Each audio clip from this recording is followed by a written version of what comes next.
Autumn in the Arctic. The terrain is almost without color. A landscape so drab and barren that the sun's rays seem to die as they strike the ground.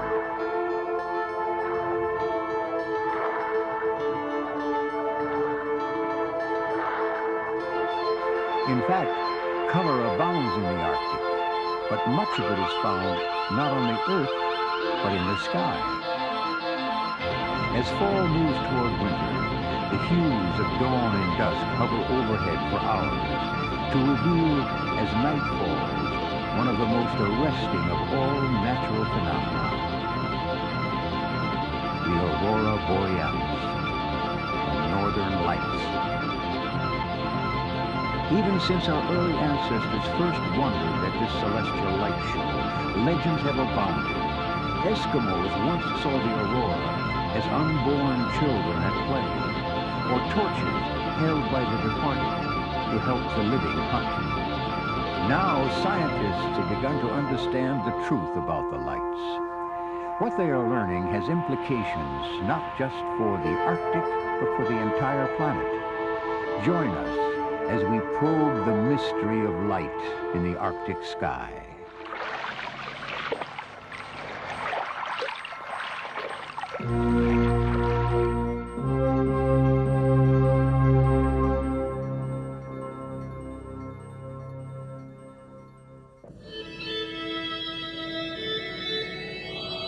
So different is life in the Arctic from the rest of the world that it has been called a planet within a planet. For instance, the intensity and movement of light here are dramatically different from what we experience in temperate zones. In the Arctic, light changes season by season, not day by day. In summer, the sun does not set for 3 entire months, and over a 24-hour period, it moves horizontally across the sky, not vertically as we know it. When fall comes, it actually seems to hover for hours at the same distance above the horizon. In the winter, there is no sun at all. With the arrival of spring, however, it gradually becomes strong enough to melt the ice and provide the fresh water essential to all Arctic plants and animals. In some cases, the unlimited flow of summer sunlight creates prodigious growth, especially in kelp.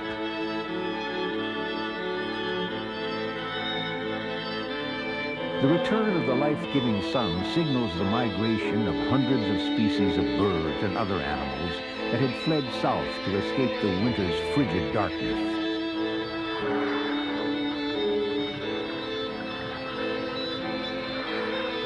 Due to the recurring presence of ice crystals in the atmosphere, the cleanliness of the air, and the lack of features on the land, the Arctic is home to a variety of special light effects, including mirages. The effect is achieved when light below the horizon passes up through cool air into levels of successively warmer air. The layers act much like eyeglass lenses that eventually bend the light back to Earth. The result is a clear image of an object actually beyond the range of human sight. Distant islands, ships, and coastlines that often lie far beyond the horizon are commonly visible in the Arctic summer. According to one theory, the first Europeans to reach North America did so by following mirages of land masses that appeared much closer than they actually were.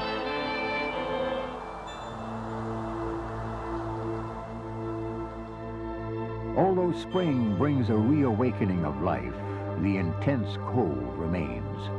And as the light grows stronger, the ice crystals in the air refract and reflect the sunlight. The most typical phenomena that result from this are known as sundogs, mirages of the sun that appear on both sides of the sun itself.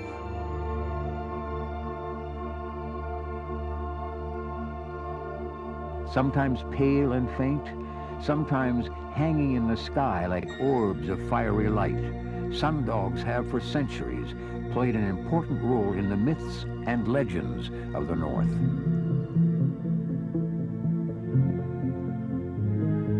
The undisputed protagonist of the Arctic sky, the Aurora Borealis.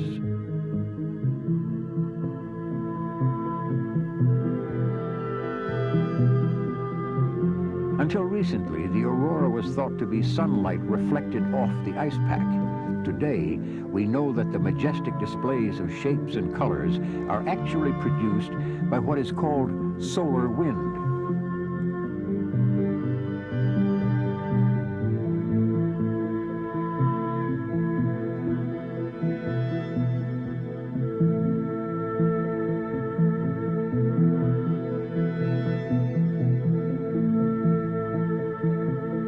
The auroral zone circles the top of the world. Here, when conditions are right, lights more than 70 miles above the ground hover like a shimmering curtain. The zone stretches like an enormous ring around the geomagnetic polar regions. The Earth's magnetic field bounces electrons back and forth from north to south, creating simultaneous auroras above both polar regions.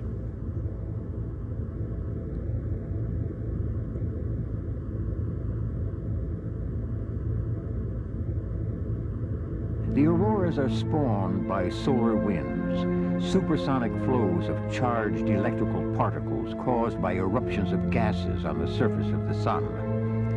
Solar winds blast through interplanetary space at speeds ranging from 200 to 400 miles a second and cover the 93 million miles between the sun and the Earth in about 2 to 4 days. The electrons are guided by the Earth's magnetic field lines and collide with molecules in the atmosphere. The result is the myriad light flashes that make up the aurora. Auroras are one of the few manifestations of plasma, that mysterious fourth state of matter that makes up most of the rest of the universe, yet is entirely absent here on Earth.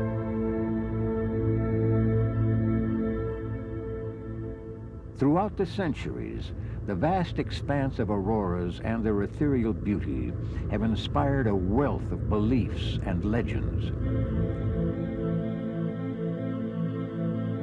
The Fox Indians regarded the lights as an omen of war and pestilence, believing them the ghosts of slain enemies rising for revenge. Others interpreted the lights as the dancing of animal spirits, especially those of deer, seal, and beluga whale. The polar explorer Robert Scott commented upon first seeing the aurora, "It's impossible to witness such a beautiful phenomenon without a sense of awe. The appeal is to the imagination by suggestion of something wholly spiritual." Primarily visible in the polar regions, auroras can occasionally be seen at far lower latitudes, where the lights sometimes appear to be dark red. Historical records from the Middle Ages talk of it as striking fear into the peoples of Europe, who, like some North American Indians, associated the color with blood and battle. In many areas of popular belief, it was the battling of gods that caused the lights, or dragons roaming the sky. A Finnish legend says that when the fox strikes the snow with his tail, he creates these tongues of fire in the winter sky.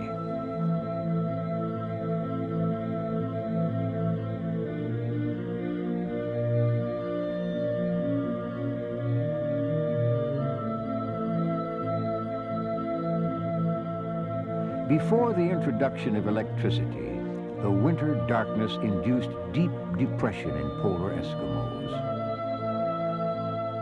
Even today, when winter temperatures can plunge to 50 degrees below zero, Eskimos rarely leave their houses. The only things that move in the sky are the auroras and the moon that does not set for days.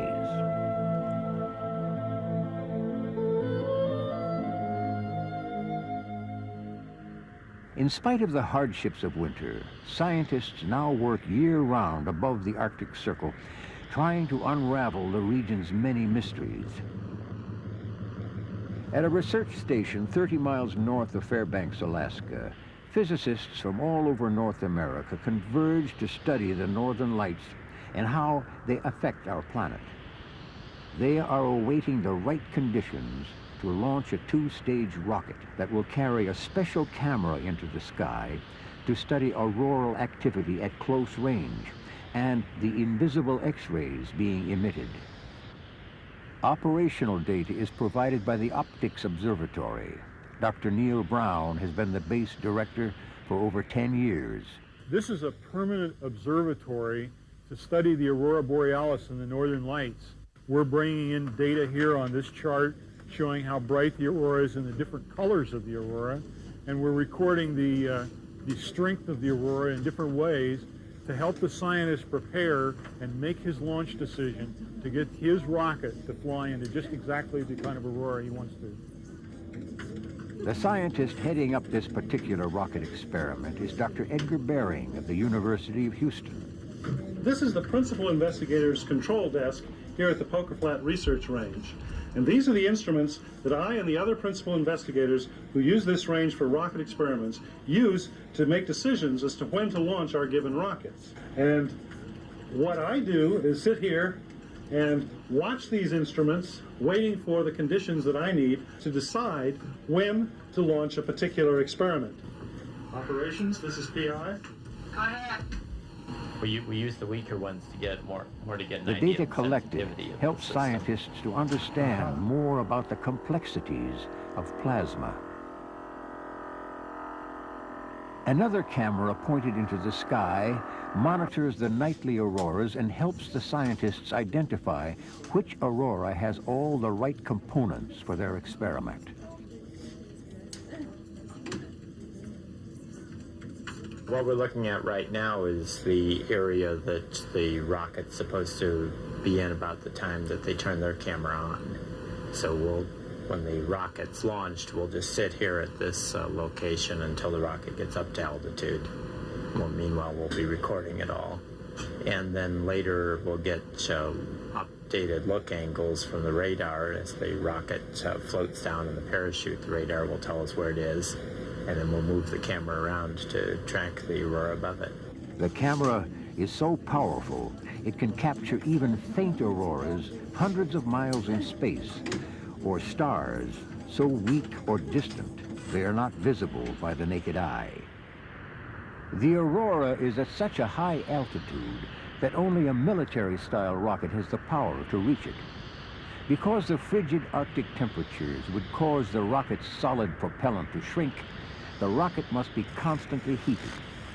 Dangers already inherent in the use of high explosives here are thus greatly intensified. With the site located near Siberia, all launches are tracked by Russian radar. First of all, we have our own radar here to track aircraft that are flying around the area. We want to make sure we don't inadvertently shoot someone down.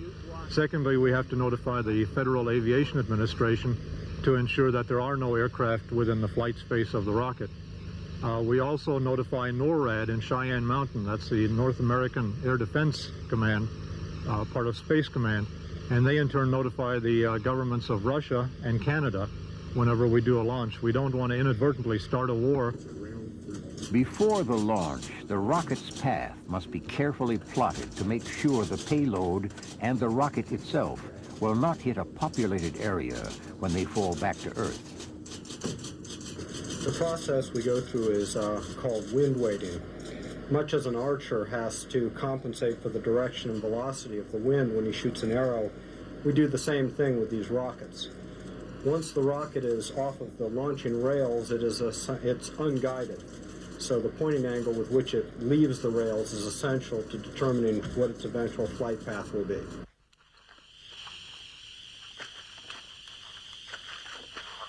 Starting 5 hours before the launch, a weather balloon is released every 30 minutes to provide up-to-the-second information on wind conditions.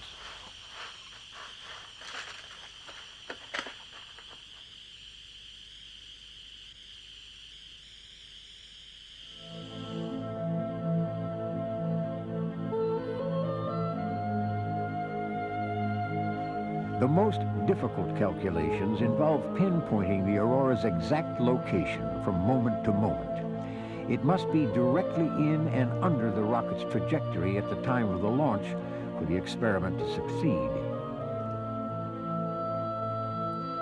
Several weeks may pass before the right aurora arrives. Scientists wait in anticipation. Although auroras appear in this region nightly, one with just the right characteristics for the study is a rare event. Described as a wall of light as long as the United States is wide, the aurora moves south at 700 miles per hour. The scientists have another camera 500 miles to the north to serve as an early warning system to spot possible targets. At the Optics Observatory, sensitive equipment scans the upper atmosphere, seeking out the aurora. Once located, it measures the light's brightness. As the display approaches the base camp, constantly changing form and direction, scanners relay a steady stream of data to the scientists. They analyze the information to calculate the aurora's strength and thereby determine its suitability for study. What we have here is a set of 5 photometers. Each one of these photometers is looking at a different color of the aurora. The aurora occurs in only specific colors, and by looking at these different colors with these photometers, which measure the brightness of the light, we can get an idea of the chemistry in the upper atmosphere and also an idea of how much solar activity there is causing the aurora. Each photometer looks into this mirror, which rotates around and gives us a scan of the entire sky from horizon to horizon, so that we're able to see not only the position of the aurora, but also the brightness in each color. As the aurora approaches the base, preparations are intensified. Well, the northern lights are really just a big electrical discharge in the Earth's atmosphere. Just like walking across the room and having a spark jump out of your fingers on a cold winter's day onto the doorknob. And these are just big electrical discharges very high up in the Earth's atmosphere.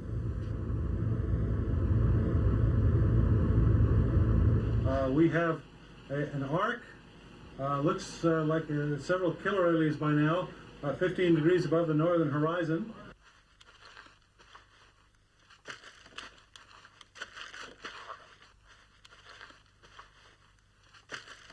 Let's go ahead and pick up the count. Roger that. Mark, T-minus 2 minutes and counting on pad 3. I'd like station status checks on channel 2 at this time.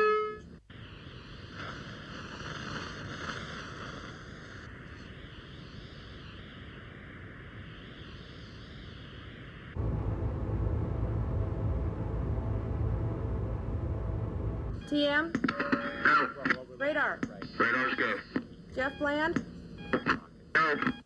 Optics? Go. Wind weight. Wind weights go. Payload control. Payload controls go. All stations are go, the ranges go, the pad is clear. We do have clear airspace from the FAA at this time.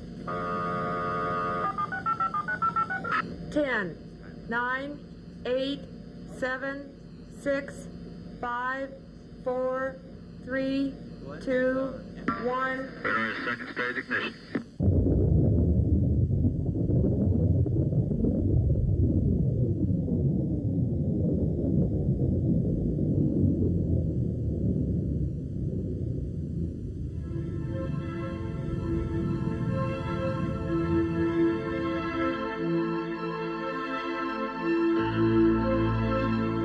Studies such as these reveal that the power in a good-sized aurora is similar to the entire power-generating capacity of all the countries in the world combined. Hundreds of millions of kilowatts of power. The visible aurora light represents only about 4% of this energy. The rest of the energy that precipitates into the atmosphere is deposited as heat, ionization, high-altitude winds, and various invisible emissions.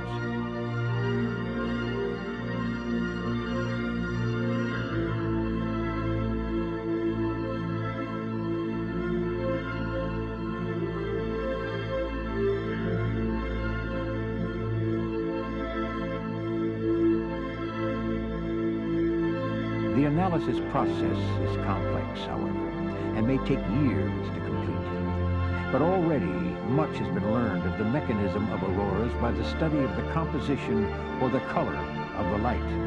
The colors of the aurora are really the colors that you get when you have an electrical discharge in the air here on the ground, but they're separated by about 100, well, the auroras are about 100 kilometers above the surface of the Earth. And the very deep reds in the aurora come out of the atomic oxygen.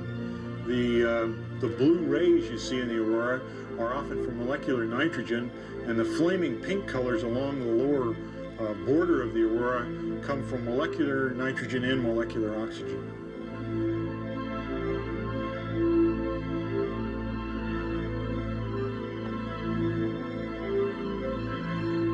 New experiments have already confirmed the enormous energy released in the lights as they change shape and dance across the polar skies.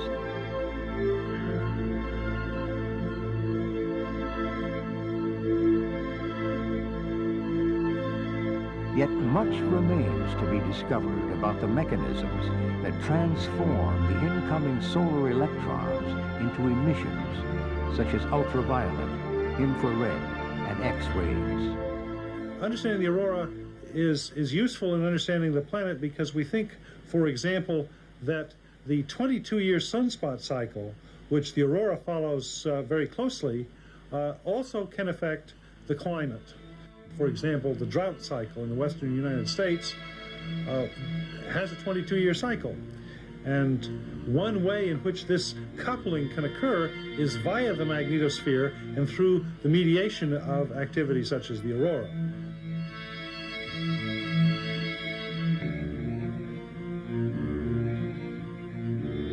Although the effects of the lights on the world's weather patterns have yet to be proven, it is known that the tremendous power released by auroral activity can have serious effects on man-made installations that lie within its zone of influence.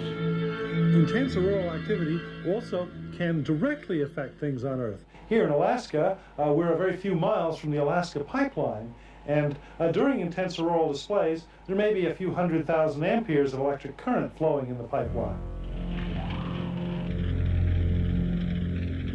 Electrical fields generated by the auroras increase the rate of corrosion of the pipeline.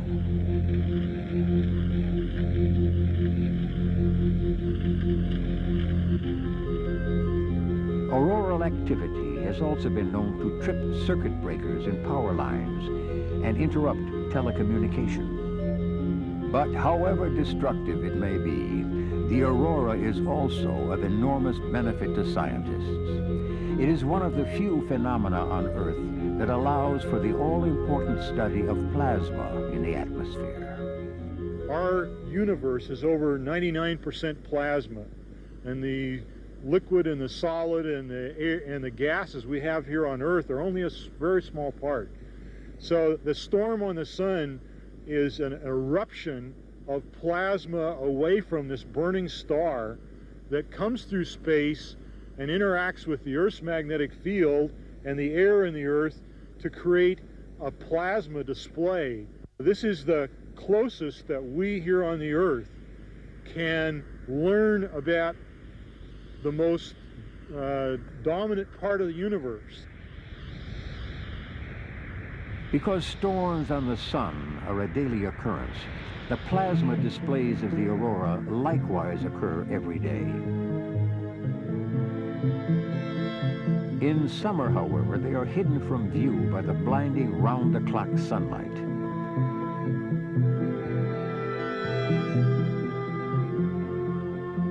For the plants and animals of the Arctic's complex ecosystem, the sun means renewal, rebirth.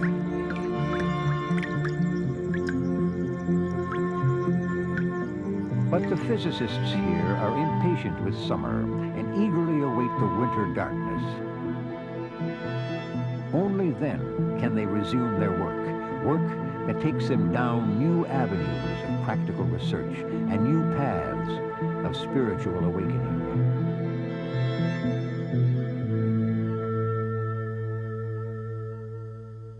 The processes which take place in the aurora, the way in which the energetic particles that produce the aurora get energized, may very well be of use in terms of things like the development of controlled thermonuclear fusion, which we hope will be the electrical power source of the next century.